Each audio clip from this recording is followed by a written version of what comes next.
So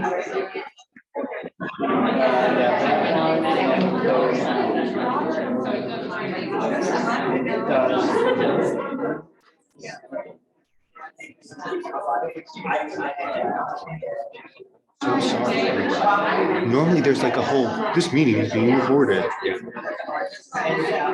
And now I'm worried about volume.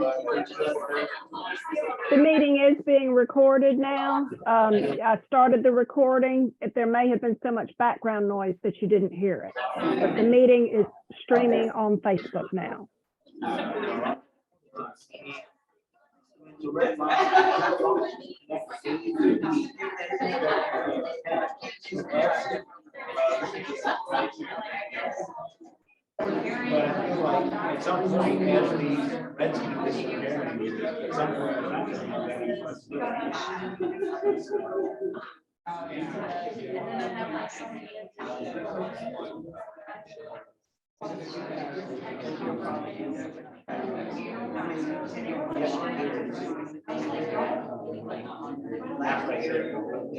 Good morning.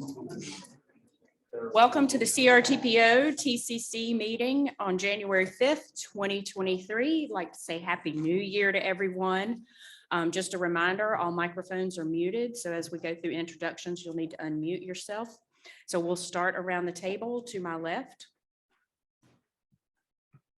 Tracy Houck with Pedestrian Focus. Heather Maloney with the Town of Huntersville. Todd Huntsinger, Town of Indian Trail. Aaron Tucker, Town of Cornelius. Theo Gatea, NCDOT Division 10. Lisa Thompson, Town of Waxhaw. Megan Green, Mecklenburg County Air Quality. Bjorn Hansen, Union County. Justin Russell, Town of Stallings. Andrew Ventresca, Town of Troutman. Travis Johnson, CRTPO. Liz Babson, City of Charlotte. Candace Rory, Charlotte Planning. Vaughn Hanson, Village of West Chapel. Derek Martin, Town of Mooresville. Lisa Stywinner, City of Monroe. Anil Pramikar and CDOT Division 12. David McDonald with Cats. Alex Remendi, Bicycle Focus. Gwen Cook, Mecklenburg County Park and Rec. Rich Hoffman, Iredell County. Beth Miller, City of Charlotte, General Services. Dana Sujanki, Town of Matthews. Steve Fry, Town of Mint Hill. Dominique Boyd, NCDOT Transportation Planning Division. Let's go. And then we'll go to the room starting in the left front corner. Anna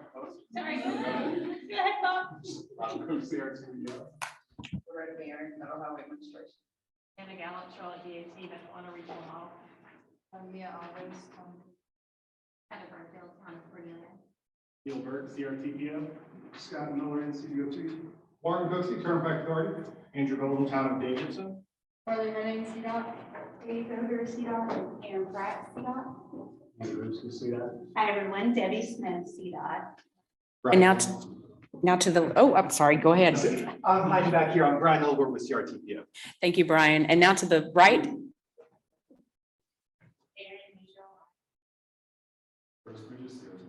Jennifer Stafford, CRTPO.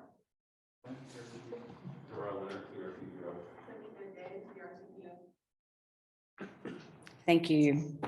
All right, now on to our next item of business. We're going to adopt today's agenda. May I have a motion? And a second? Second. All those in favor say aye. Any opposed? That vote carries unanimously. Next item, we have today's consent agenda. This is a little longer than normal, so bear with me while I read these items. We have approval of the November 3rd, 2022 TCC minutes, the 2020-2029 TIP amendments, performance-based planning, 2023 safety targets, NCDOT paved trail and sidewalk feasibility study grant program, Waxhaw resolution, NCDOT paved trail and sidewalk feasibility study grant program, Matthews resolution. May I have a motion to approve that item? And may I have a second? Second. Thank you. All those in favor say aye. Aye. Any opposed? That motion carries unanimously. Now moving on to our business agenda. We have election of officers as our first item. I'm going to turn that over to Travis. Thank you, everyone. Today we have to elect the TCC officers for 2023. This is the chair and vice chair position. The nominee will win with a majority of the vote, and the first and second motion is required to open nominations. So the floor is now open for nominations. Before making a nomination for the chair, please state your name for the record. And then after each nomination, nominees must give their consent. So do we have any nominations for who would like to be chair? Can I get a second? Second. Sorry, who was first? Erica. Thank you. I, Liz Babson, accept the nomination for the position of TCC chair. Are there any further nominations? Motion to close nominations. If there are no nominations, are now closed. And because of this, we can dispense, or no, we don't have to do that.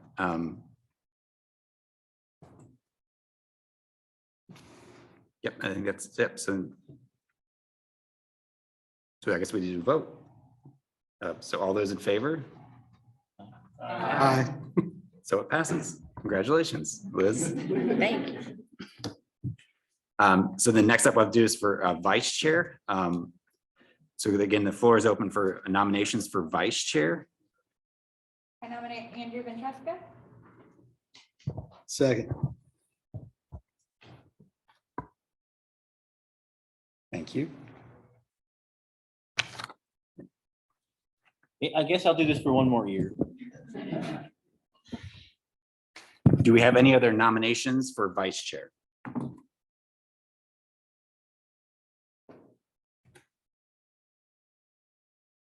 Okay, with no other nominations, nominations are then closed. So I guess then all those in favor? So it approves. Congratulations, vice chair. Thank you.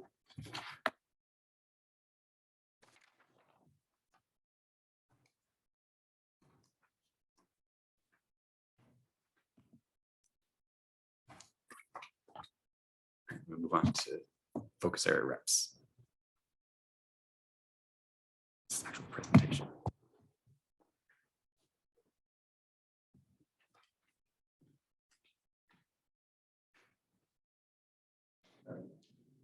Smooth transition.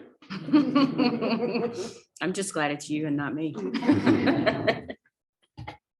So TCC has 4 focus area representatives, or not 4 representatives, 8 representatives representing 4 focus areas. We have bicycle, greenway, pedestrian, and public health. Focus area representatives serve as voting members on the TCC and need to appoint delegates and alternatives for each of these focus areas.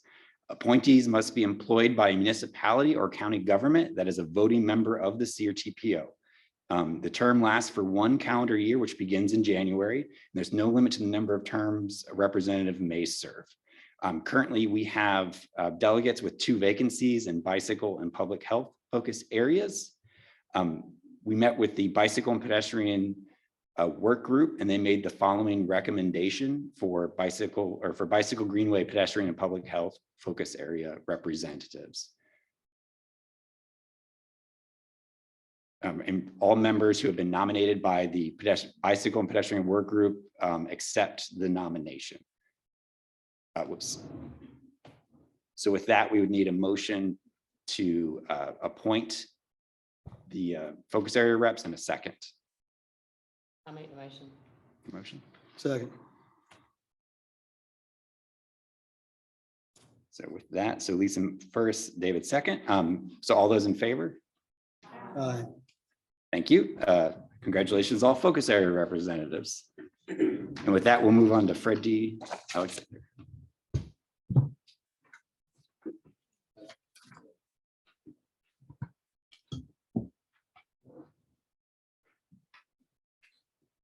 All right, well, good morning and happy new year to everybody. Today I'm bringing back to you the CTP amendment for Fred D. Alexander Boulevard in Charlotte. This is the action requested, asking that this body recommend to the CARPO board to approve an amendment of the future Fred D. Alexander Boulevard alignment in CARPO CTP as requested by the Charlotte DOT. A little background. The map shows the northwest area of Charlotte bordered by 77, 85, and 485. Fred D. Alexander is a proposed thoroughfare in the northwest area of Charlotte connecting 85 and 77 and serving as an alternative to 485. A portion of the corridor shown in blue has been constructed by the city of Charlotte, open to traffic in 2012.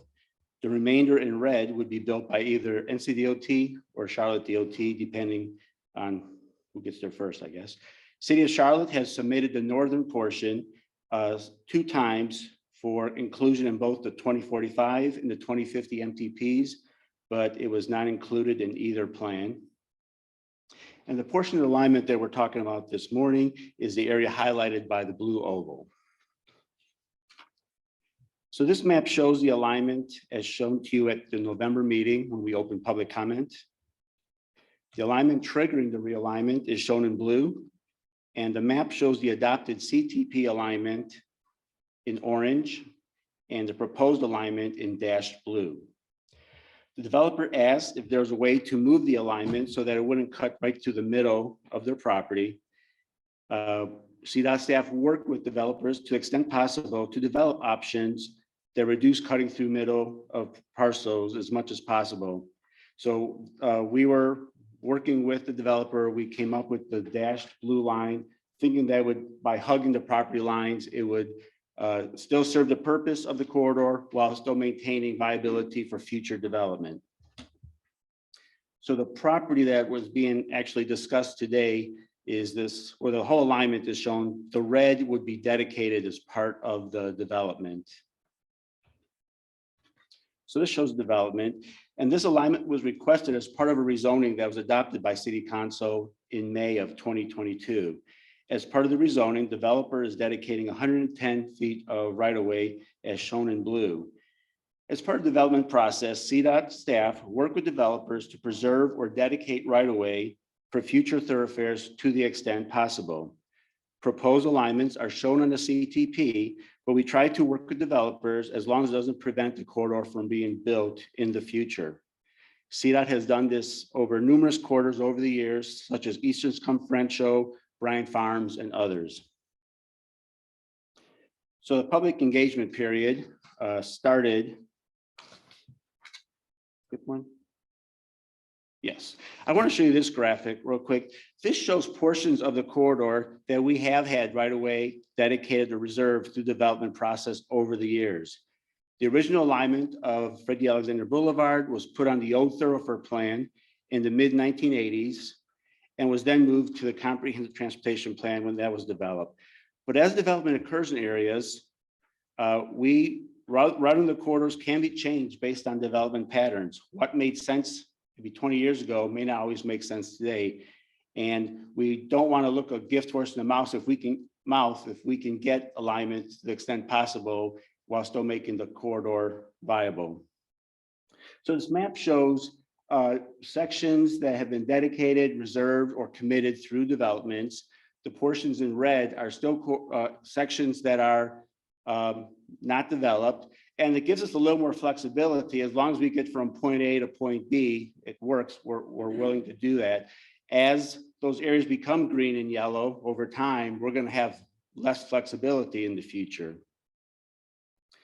And what we're trying to do ultimately is preserve a corridor that would prevent large purchases of property and buildings later when the project is eventually funded, even though it may be many years in the future. So the public engagement process consists of the following. Public comment opened on November 17th and concluded on December 16th. The attached letter in your packet was sent to every property owner within 200 feet of either the existing alignment or the proposed alignment. Came to about 231 parcels. CARPO released a media release on November 18th. It was also posted on social media and their website. And in the letter stated that property owners had the opportunity to speak at the January 25th CARPO board meeting. So there's still opportunity for people to come to the meeting and give comments. So out of the 231 parcels, I received 4 comments and they are in your packet with responses. So I'm gonna go over the overall comments briefly. The first comment was from Mr. Walter Nelson, who owns the parcels highlighted in orange. Mr. Nelson had comments and questions about the parcel that was being developed on the other side of Beatty's Ford Road and what the corridor's impacts on his property would be. And I also talked to him on the phone. He just wanted to know if this was being purchased and so forth. And I told him that this was, the purpose of this to preserve a corridor. Down the line, if this property were to be redeveloped, we'd work with those developers to try to preserve that corridor. If that didn't happen and the project did get funded at some point, then the body, either CDOT or NCDOT, would buy the property as needed for that project. And he was comfortable with those answers. So next, I received a series of comments from Karen Sundley in purple, Missy Parker in light blue, and David Kemp and Shannon Finn in yellow. These properties are along Cowboy Lane, which is a private street adjacent to the property being developed. All had overall objections to the alignment based on impacts to the properties. They also had specific design questions about the road, such as driveway access, sound walls, as well as questions about the timing of the roadway construction. So my response to them, and it was also by phone call as well, was that this is an unfunded project. So some of the design specifics, I just don't have answers to that. But that as part of our process, we develop projects, we work with the adjoining property owners to the extent possible to try to limit impacts.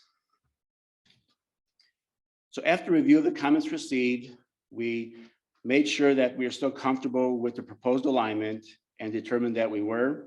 We feel the proposed alignment preserves a corridor that provides better opportunities for future development while still maintaining a viable corridor, especially in rapid growth areas such as this area. It is really critical that we not miss opportunities to preserve the ability to construct these thoroughfares in the future. This is alignment that is being forwarded to the carpool board for their approval if recommended by this body. So with that, just want to repeat the action as shown, and if you have any questions, ask away. Any questions for Andy? And Andy, could you go back to the motion requested? Thank you. Action requested. Any questions on this item? All right. May I have a motion to recommend that the CR? Oh, I apologize. Thank you. Go ahead. Approved today. That's just that blue dash section that we were looking at. Correct. Okay. So the yellow on either side of it would still stay the same. It would just be the blue in between the two. All right, so the action requested is to recommend that the CRTPO board approve an amendment of the future Fred D. Alexander Boulevard alignment in the CRTPO's comprehensive transportation plan as requested by the Charlotte Department of Transportation. May I have a motion? Thank you. A second? Second. Thank you. Any further questions or discussion? All right, all those in favor say aye. Aye. Any opposed? That motion carries unanimously. Thank you. That closes out our business agenda. So now we'll move on to information reports. First, we're going to hear from Bjorn with Union. Oh, Heather. First, we're going to hear from Heather from Huntersville.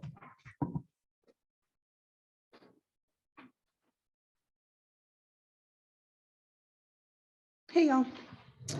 So the town of Huntersville is requesting to reclassify Stumptown Road between US 21 and 115 to a minor collector. This map is showing that section on the northeast side of Huntersville. So this section of Stumptown Road already serves as an important connector between 115 and 21. The current traffic counts are just under 8,000 in 2016 and are projected to be 14,000 in 2045. And this reclassification is just to reflect its current use as a minor collector. It also, we want to do that make that change in anticipation of an extension that we are working on, the dashed line over here that we are currently working on. And that project will result in the closure of the railroad crossing down here at Rama Church and a new crossing at Stumptown Road, just east of 115, which will increase traffic on Stumptown Road as it connects over to Rama Church Road to the east. So we've already asked for preliminary approval from NCDOT, and they said that this is a change that they'd be willing to consider. The town of Huntersville has also recently approved it, the town board. So that's the request. Simple as can be. Any questions? Yes. Has there been any coordination with? Yeah. So the map shows this 5 of the 6 closures that will be included in order to allow for the new crossing at Stumptown Road. So there's 3 closures to the north, and then 1 just below, then 1 at Rama Church, and then 1 further south at Holbrook Road, I believe. So those have already been approved. Yeah. Any other questions? Yes. I believe there was a study of rail closures, or rail crossing closures in this area, recommendation by NCDOT from several years ago. Did you guys look at that and coordinate with the crossings as well? Yeah, that was all part of the Stumptown Road extension project that you see to the east here. Okay, all right. Any more questions? Anyone else? All right, thank you, Heather. Thanks. Next, we'll hear from Bjorn with Union County.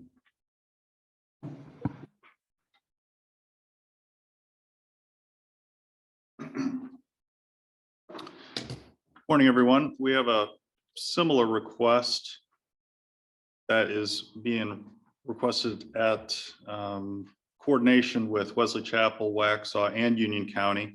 This is a section of road that connects Newtown Road all the way to the west to US 521 in South Carolina, and is part of a federal aid system corridor that already exists, and this would just connect it to Newtown Road, which is already on the federal aid system.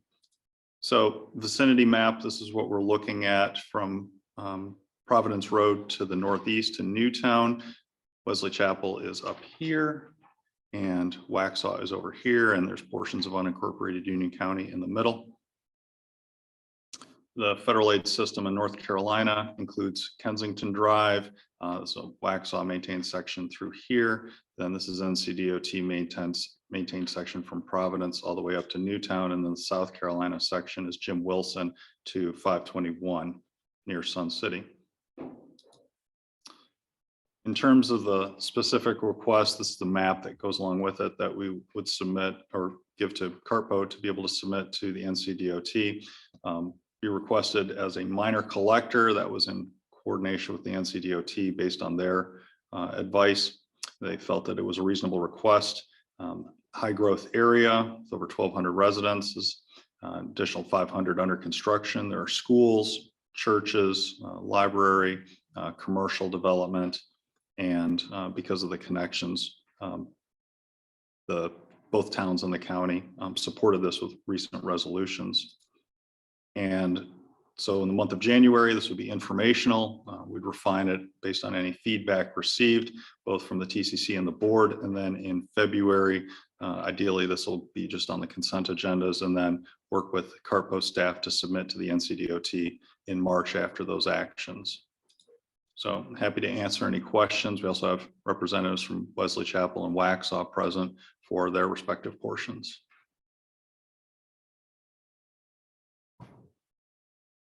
Any questions? All right, thank you. Moving on to our next item, we're going to hear from Andrew Ventresca on the CRTPO discretionary funds project call.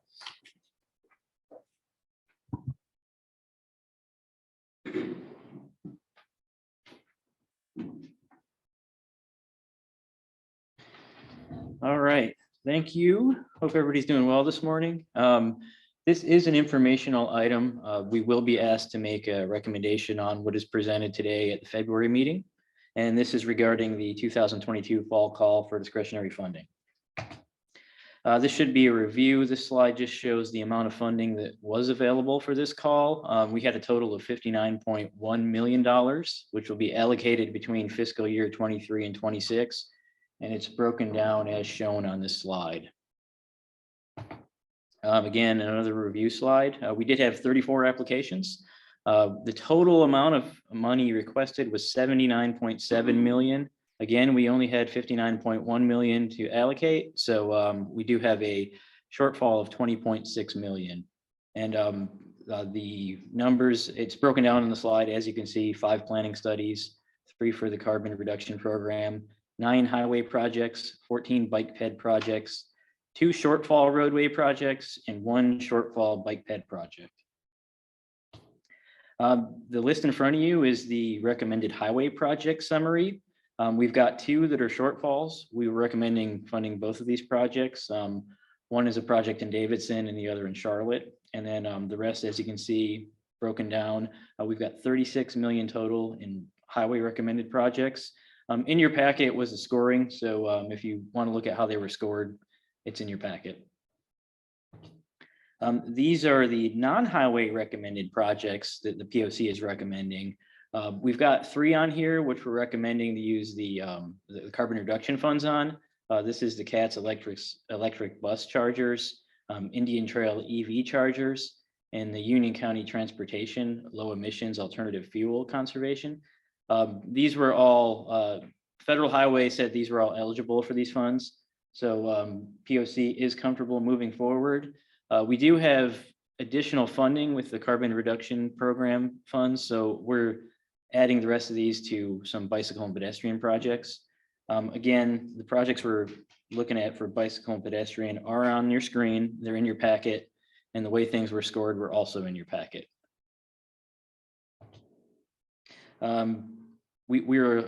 Our policy allows us to allocate 1% of total funding for planning projects.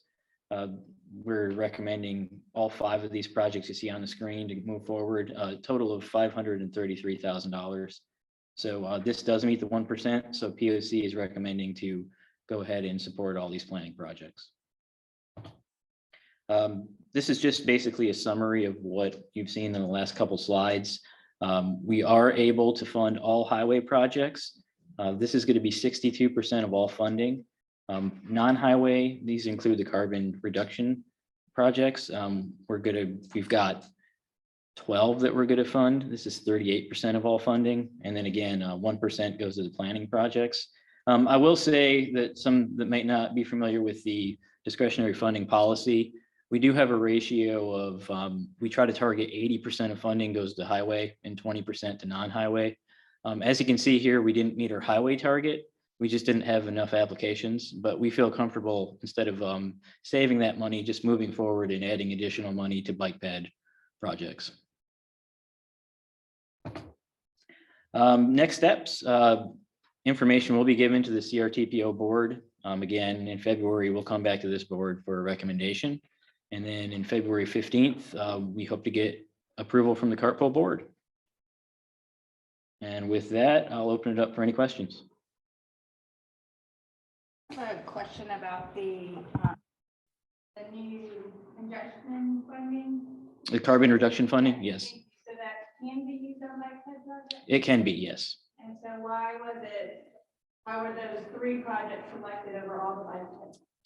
POC felt that those 3 projects met the spirit of the carbon reduction funding, which is to remove carbon from the air, being that they're based on transit. POC felt those were good to move forward with.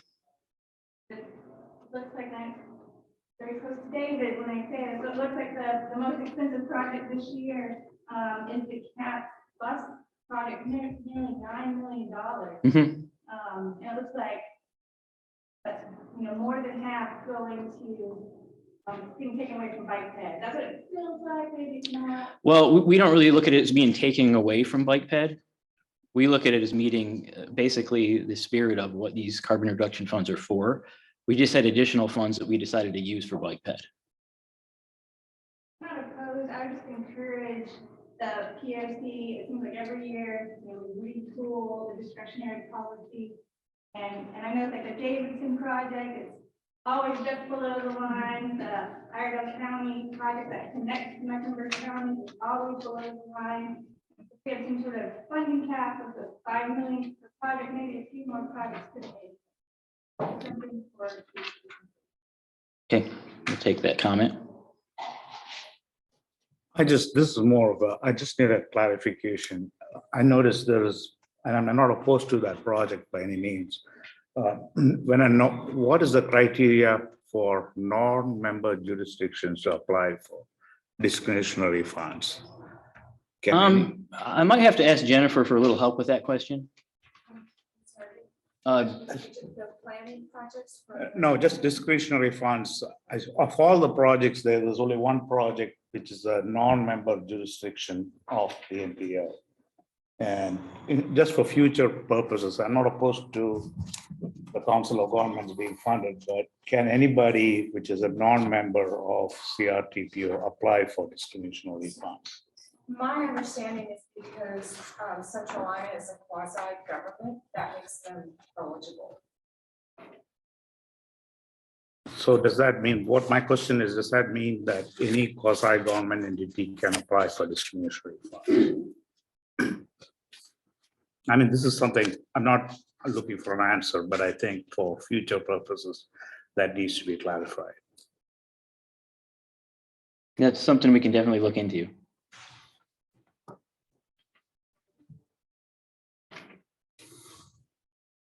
Andrew, that 80-20 rule is a CRTPO rule, right? Or a guideline? It's a policy guideline, so it's not set in stone. So it's debatable, but it is a guideline we try to meet.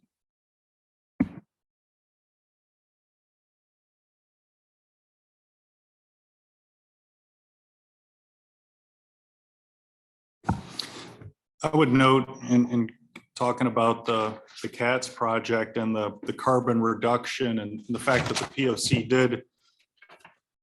did really apply the spirit concept to say that those types of projects are better than a bike ped project. We did not have a carbon point allocation or as a part of the scoring matrix to really consider those projects for that type of funding source. We've really focused on just general transportation, although we have had grade projects in the past which had a NOx component. So that might be something to consider in the future, especially considering there's been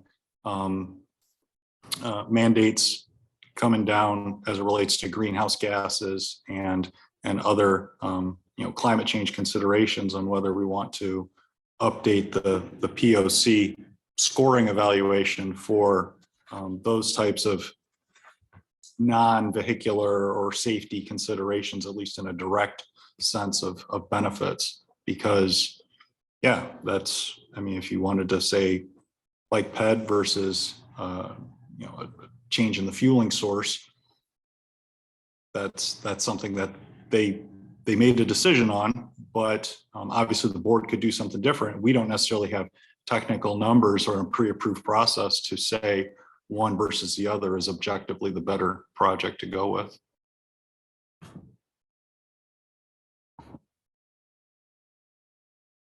Any further discussion or questions? Andrew, I'll just, go ahead. Go ahead. I'll just add that, I think both the electric vehicle and bus charging infrastructure, as well as bike and ped, both have air quality benefits, climate benefits. And so thinking about, the 80-20 split, and I see that you're funding all the highway projects, but there are some bike ped projects, sidewalk projects that you were not able to fund.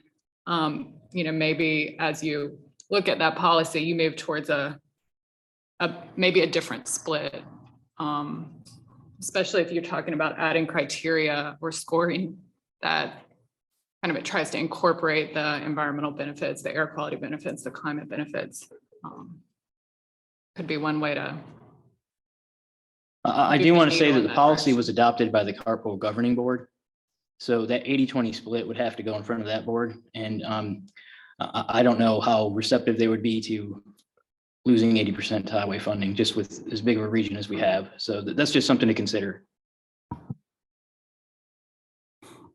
I know probably 4 or 5 years ago, when POC was in its infancy, we had discussed a cap, because I've been on the receiving end of that too, some larger projects.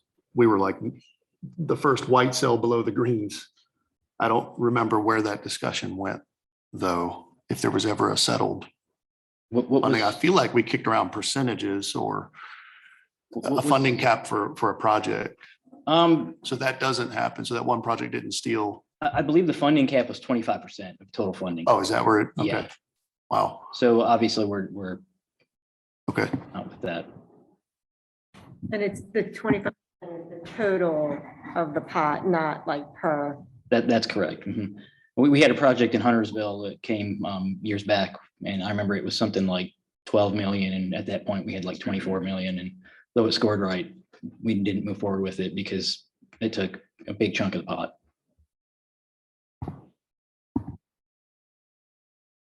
I have one question. So was that 25% of the total kind of pot? Is that a policy that we've established, or is that coming from a higher governing board? No, that's in the discretionary fund policy. Okay. Yeah.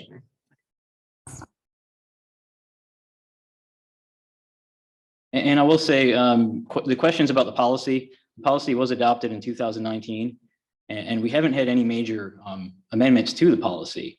So, you know, it's still fairly new. So as POC goes along, we're seeing things that maybe should change, maybe shouldn't, but the comments that you're mentioning about the policy don't fall on deaf ears.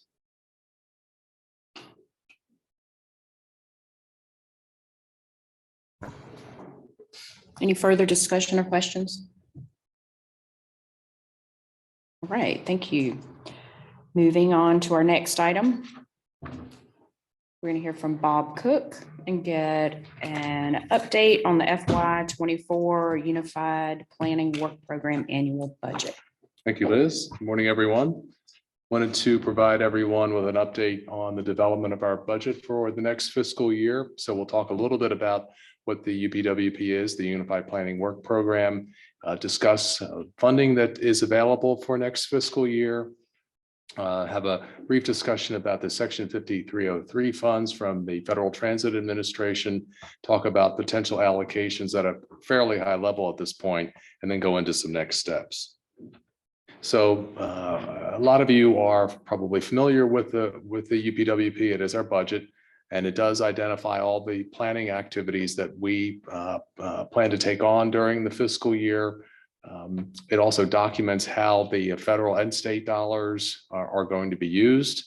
And it's divided to 8 categories. We went through those in a little bit of detail at the November meeting. I won't repeat them today. And just a reminder that most of the work that the MPO does is required by federal law, or in some cases state law as well. So there's not much variation year to year in terms of what we do.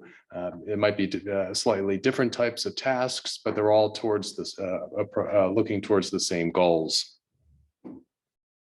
So in terms of our sources, the MPO has 3 basic funding sources. 2 coming from the Federal Highway Administration, Section 104F planning funds. We call them PL funds for short. We also receive Surface Transportation Block Grant direct attributable money, much like a lot of the dollars that support what Andrew was just talking about, but there is a drawdown for planning purposes. And then lastly, the monies from the Federal Transit Administration that I mentioned just a moment ago, Section 5303 funds to support transit planning activities. And then another source of funding, of course, is the required local match. Almost all federal funds require a local match of one sort or another. And the PL and DA fund match is provided by all the member jurisdictions by an agreement that's contained within our memorandum of understanding. And then the Section 5303 match is provided by the user. So those dollars that go to CATS provides that match. Dollars that go to ICATS, Iredell County Transportation System, that's provided by Iredell County. So this is a summary of the funding that's available for the coming fiscal year. And there you can see in the federal column, We have 1.5, almost 1.6 million in PL funds available. For the DA dollars, over the past several fiscal years, we've drawn down $1.1 million in DA money just to cover our basic needs as an organization. That number will increase depending upon how much money is needed to cover the local planning projects. And I'll go over that in a moment. And then we have a little over, just very slightly over $1 million in Section 5303 funds this year. You might recall last year we had double that amount essentially. That was a one-time deal. So we're down to pretty much what we're accustomed to. Past fiscal years prior to FY23, we got about 980,000. So this is a slight increase over that, but pretty much back to normal. So in terms of federal funds, we have $3.7 million available for FY24. To go into the Section 53 proposals themselves, again, that just slightly over $1 million that's available. All the proposals that were received appear to be eligible for Section 5303 funds. And these allocations that you see here are subject to some change. We are still working through the process right now to get these numbers down to final numbers. So you can see CATS, ICATS, the Metro Atlanta Regional Model, and Union County Transportation all requested funds this year. Mecklenburg Transportation System, again, did not request money this year. They did not last year. And they repeated that this year. And then we take a certain amount of money for our transit planning activities as well. So these allocations may change between now and the February meeting, where we hope to have a more definitive allocation per agency. Wanted to remind everyone about a requirement that came out of the IIJA. And that is that there is a set aside now for what they're calling increasing safe and accessible transportation options. And it requires all MPOs throughout the country to use at least 2.5% of their PL funds to support activities that increase safe and accessible options for multiple travel modes for people of all ages and abilities. And that's directly out of the legislation. And really, it's kind of a complete streets type of initiative here. This is what we're talking about. And the amount that's available for CRTPO next year is $84,700. So in the current year's UPWP, we have we targeted the use of these dollars because this requirement applies to FY23 as well. It's been a little bit, there's a little bit more guidance coming out for FY24, but what we put in the current year's work program is that we would take a look at several of the active transportation corridors that we identified in the 2050 MTP, and we would rank them or evaluate them rather against NCDOT's complete streets evaluation methodology. And so it appears that we'll probably continue that initiative into FY24, and that's how we'll use that $84,700. And that's a minimum. We can go above that. And there may be other complete streets activities that we undertake during the fiscal year.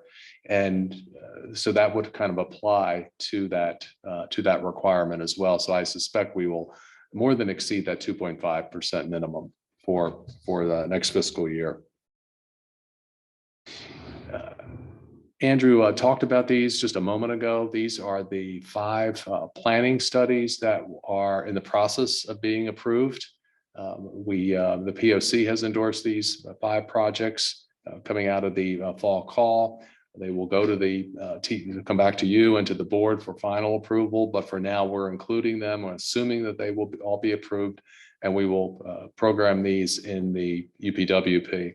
These dollars, that total of $533,600, the local match for those projects will come from the member jurisdictions, with the exception of the Central Line proposal.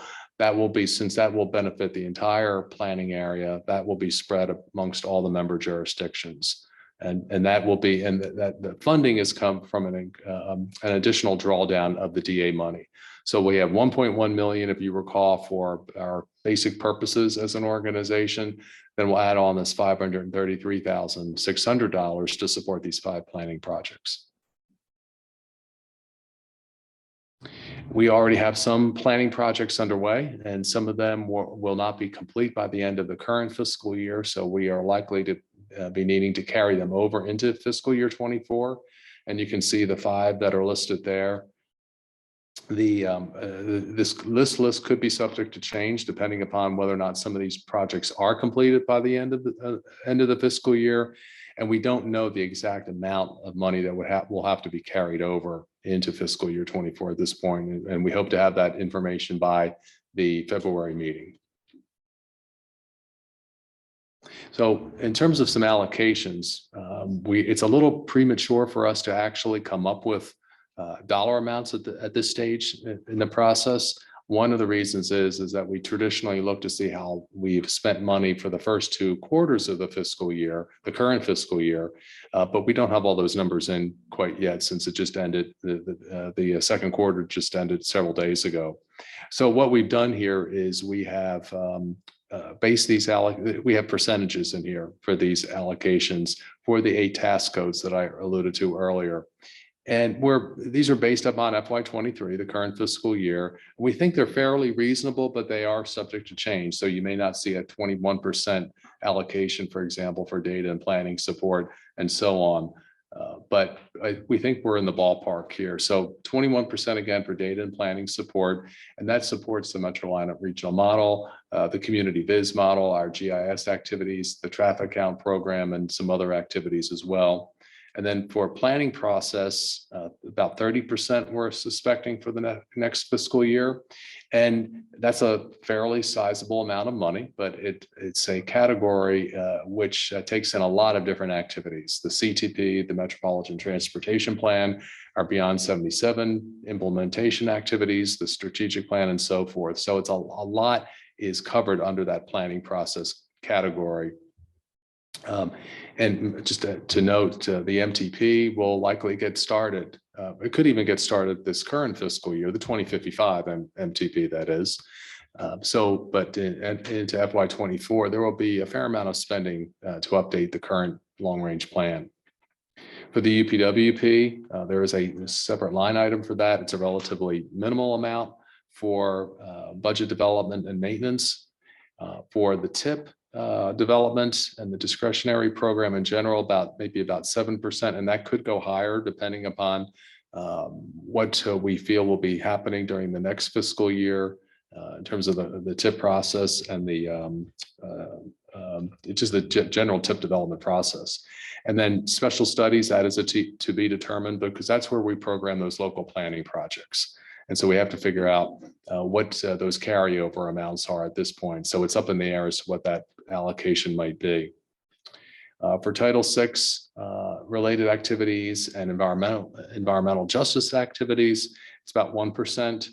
For public participation, that includes the website, social media, and just public outreach in general, about 3%. But we do need to talk a little bit more about that if that needs to be increased in some way. And then we have a category for statewide and extra regional planning, and that involves our participation in the North Carolina Association of MPOs, the national organization AMPO, and then for CRAFT, the Charlotte Regional Alliance for Transportation, and that is just about 2%.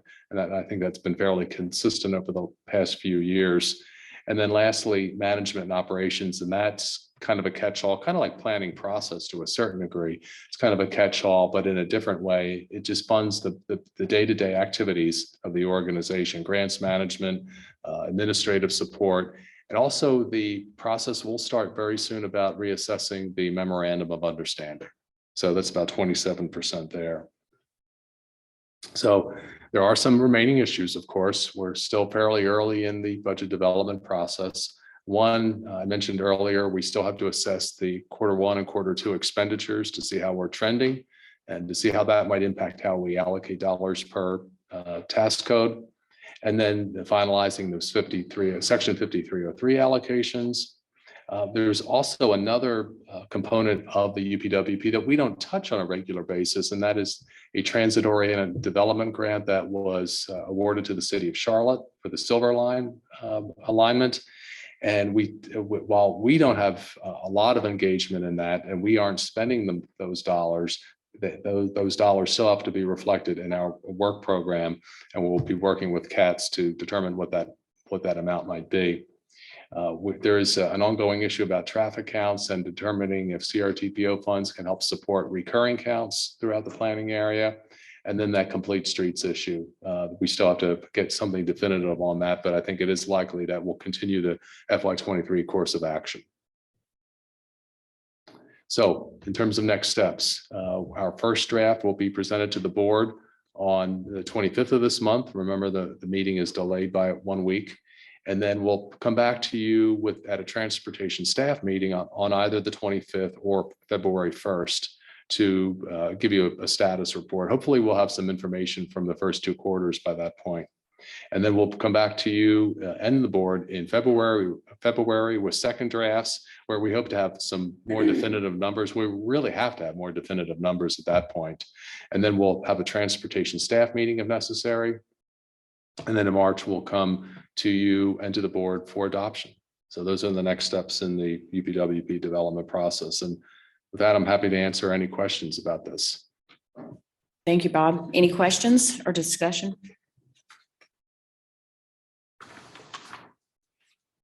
Yes. All right, thank you. It was that riveting presentation with all that detail. All right, moving on, you're up again. I'm very happy that you're bored by that presentation. Now we're going to hear an update on the Charlotte urban area boundary. I was hoping to have a little bit more information about the Charlotte urban area boundary, but unfortunately we didn't get the level of information that we were anticipating. Some information was released by the Census Bureau last Thursday. We were hoping to see shape files, so we would have a map of what the urban area looks like. And this is the map from 2010. So this is not what our urban area looks like anymore. The population of the Charlotte urban area increased by about 130,000 persons, from 1.2 million to 1.3 million. But the actual planning area contracted by about 109 square miles. So a fairly substantial reduction in the territory, if you will. And without the maps, we're not entirely sure where that contraction occurred. We do know in a couple instances, a fair amount of the portions of the Charlotte urban area in South Carolina have now been assigned to the Rock Hill urban area. And then the city of Statesville is no longer in the urban area either. That is its own urban area because the standards for urban areas have changed. And they are, so anything from between 5,000, I guess 5,000 and above is an urban area anymore. We suspect that Marshville will likely fall out, but again, without the maps, we don't know that for sure. One thing that's important to emphasize, though, is that the planning area boundary does not have to change because of this change to the urban area boundary. So Statesville does not have to come out of the organization. Marshville does not have to come out of the organization. As a matter of fact, I would argue that they should remain in, because the FHWA guidance on establishing an urban area boundary is that you should include any area that is expected to be urban within 20 years. And in light of the continued rapid growth of this region, I suspect that any gap between Troutman, the Troutman-Mooresville area and Statesville, for example, will be filled. And Statesville will be part of the urban area, probably by the 2030 census. Probably, and I think the same could be said likely for Marshville too, with the effects of the the Monroe bypass, for example. So, because the urban areas are established by the Census Bureau, and they will say this repeatedly, the folks at the urban area, that they establish urban areas for their purposes and their purposes alone.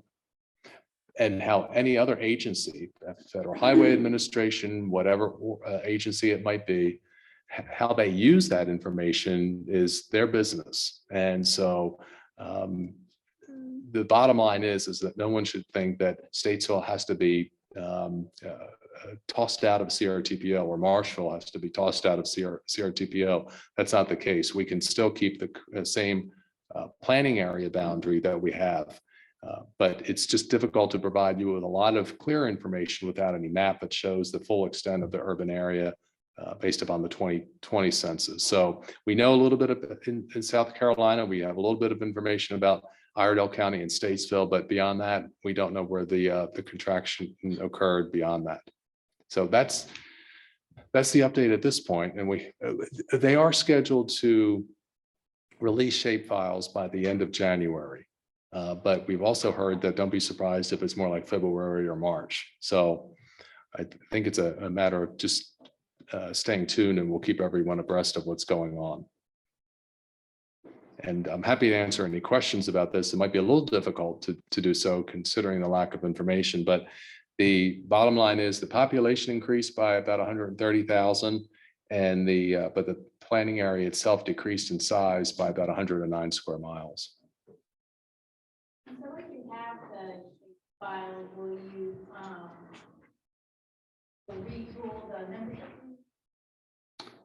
No, it won't affect anything like that necessarily, unless, for example, Statesville would say, we don't want to be a part of CRTPO anymore. They would have the right to do that.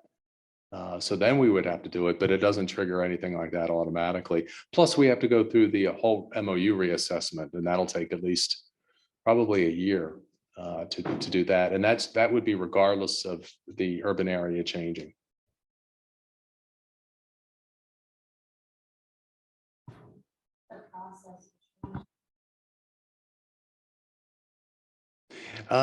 We would have to, in this case, with considering that we're talking about a contraction, we would have to determine, work with Marshville, for example, assuming that my suspicion is reality, that they have fallen out of the urban area, have to determine whether or not they want to remain in.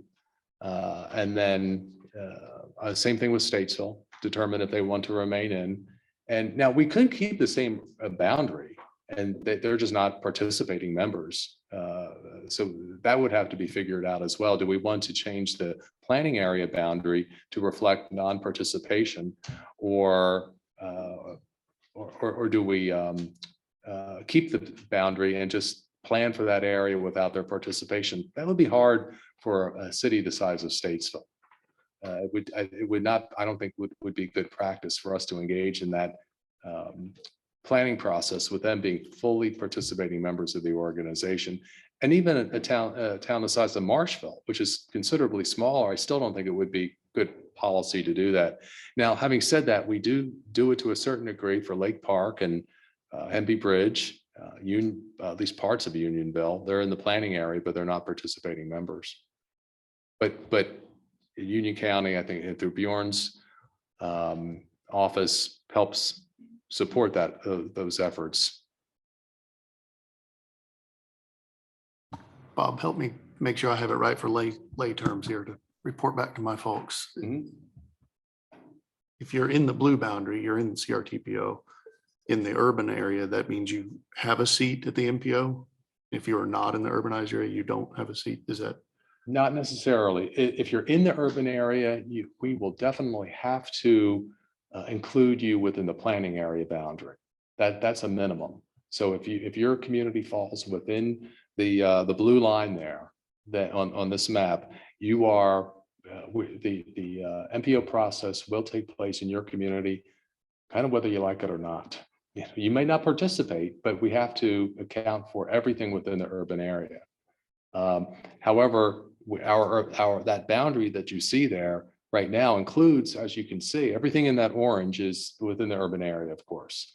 And so our boundary includes all of Iredell County. And so you can see there's a substantial portion of Iredell County that's not within the urban area, but it's within our planning area boundary. And that was a decision made by Iredell County, actually after the process was complete to rewrite the MOU because of some quirk with the city of Hickory or the Hickory MPO, and they would have had a portion of their county within an RPO.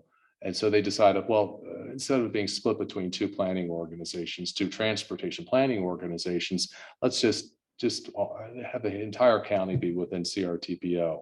So the bottom line is, if you're in the urban area, you will be within the planning area boundary. We have to draw it that way. That's required by federal law. But the guidance is to include anything that you expect to be reasonably, where you expect an area to be to be urban within 20 years, to draw it around that area. And then, so we'll have to determine what we think that is in consultation with all of you, with all the member jurisdictions, to see what's reasonable. So I don't really hear a tangible negative for like Marshall or Statesville if they fall out of the urban area. I'd like to think there really isn't. As a matter of fact, I think there's some tangible positives for them to remain in because, for example, having access to the discretionary funds. If they elect to not participate, then they don't have access to those dollars. And I think, and I know both communities have used discretionary funds. They won't be able to if they were to voluntarily withdraw from the organization. Does that get to what you were asking? Okay. Anything else? Any additional questions? All right. If there are any, let me know, and we'll probably put this on a staff meeting discussion at some point as we get more information, but as soon as we do, we'll pass it along to everyone. All right, thank you, Bob. Moving on to our last item, other reports. You all received project updates in your packets from Division 10 and Division 12. Both Theo and Anil are with us today. Does anybody have any questions? All right. Dominique provided a newsletter yesterday as well. And he's not with us. Is he? Oh, there you are. Thank you. Does anybody have any questions for Dominique? All right. And Alex, do you have any updates for us? Yeah, just a couple of quick. All right. Cool. All right. Just a couple quick things. We expect here at Integrated Mobility to open up 3 different potential funding opportunities. A couple are geared towards transit agencies and one is for municipalities across the state. The last one I mentioned, I'll go first with the multimodal planning grants that we've been doing originally as the bike ped division and now continuing on as integrated mobility division. Those are bicycle or pedestrian or bicycle and pedestrian plans and some other things that we're offering now.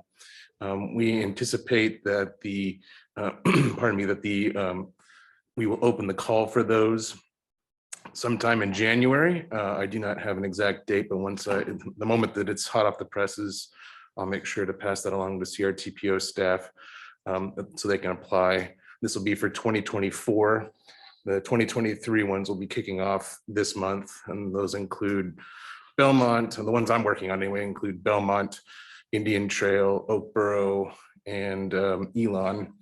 So they're across the state, though. It's a statewide planning thing, and we try to even it out between our 4 regions, of which this one is the Western Piedmont one that I'm the representative for.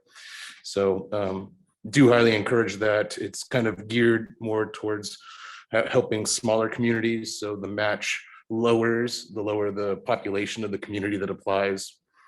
And so those are wonderful activities. I really enjoy working on those with our consultants and communities. So I do hope that everyone in here considers applying when that application opens. The other 2 applications that we're working on, I've mentioned this before, but we're finally getting to the point where we're going to start announcing them. We also have a microtransit feasibility study that will be opening up later this month, I believe, as well. All these are in January. And so that will be geared entirely towards transit agencies. They're the only ones that can apply. But if communities or counties are helping with that, perhaps they can assist in that application process. People are wildly interested in that right now. So if that's something that you all are interested in, then please do consider applying to that as well. And the other thing, oh, my handwriting's terrible.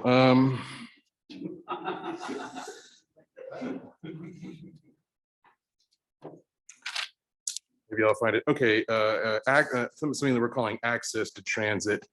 That's something we're still kind of fleshing out, but I believe, or at least I haven't heard too many details about that thus far, but that's something that we're also going to be working on, and it will be an application process for transit agencies. So those are three things that are all starting up sometime this month, if all things go to plan, which, maybe. And so those are all happening soon. And I do encourage those that are applicant or able to apply to those. We're also working on the transportation demand management with Centralina. That should be kicking off this year. And so members here may be involved in that process. I'm not really sure what's moving forward with that just yet, but we will be kicking that off soon. And I think that's really all I wanted to talk about today, but we're going to be very, very busy this year, and look forward to working with you all moving forward. Thank you. Thank you, Alex. Warren? You might, I was going to say you might need a microphone. I understand you have a report for us. Thank you, Madam Chair. I don't think I need to hold it. This is the time of year when I remind the TCC that the financing plan for the Monroe Expressway adopted by the Turnpike Authority Board includes annual toll rate increases as part of the financing plan. Those go into effect January 1st. So I'm here to let you know, in case you missed our press release last week or some of the news outlets that picked it up, that an end-to-end trip on the Monroe Expressway for a 2-axle vehicle with an NC Quick Pass has gone up now from $2.72 to $2.77. So sorry about that nickel. And for bill by mail customers, it's the end-to-end 2-axle rate has gone from $4.20 to $4.30. So sorry about that dime. Again, we had some press coverage of it from the release we gave, but not everybody looks at every news article. So I did want to make sure that, since in particular the Monroe Expressway is originated as a CRTPO project, that the TCC knew that the rate increases had taken effect on January 1st. Thank you. Thank you, Warren. All right, no additional updates from POC since we had a presentation from them just a little earlier. Curtis, do you have something from Bicycle and Pedestrian Work Group?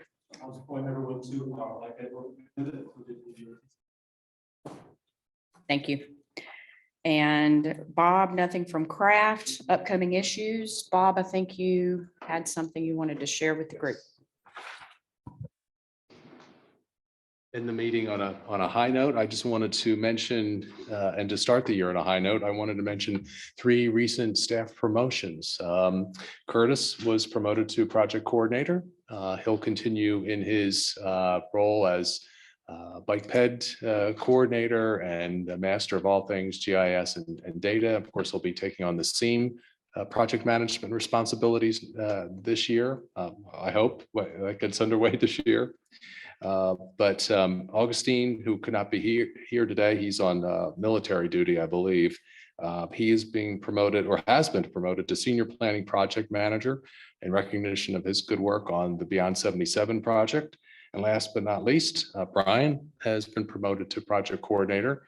And Brian will be taking on a lot of implementation related activities associated with the strategic plan and the 2050 MTP recommendations. So this is in recognition of very good work by all 3.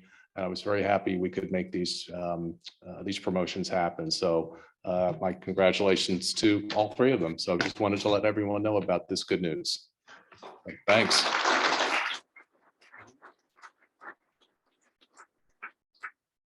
Thank you. And one more announcement from Travis. I just want to ask guests who are here today who are not sitting TCC members, please remember to sign in. We need that for the meeting minutes. So again, if you are not a TCC member, please remember to sign in.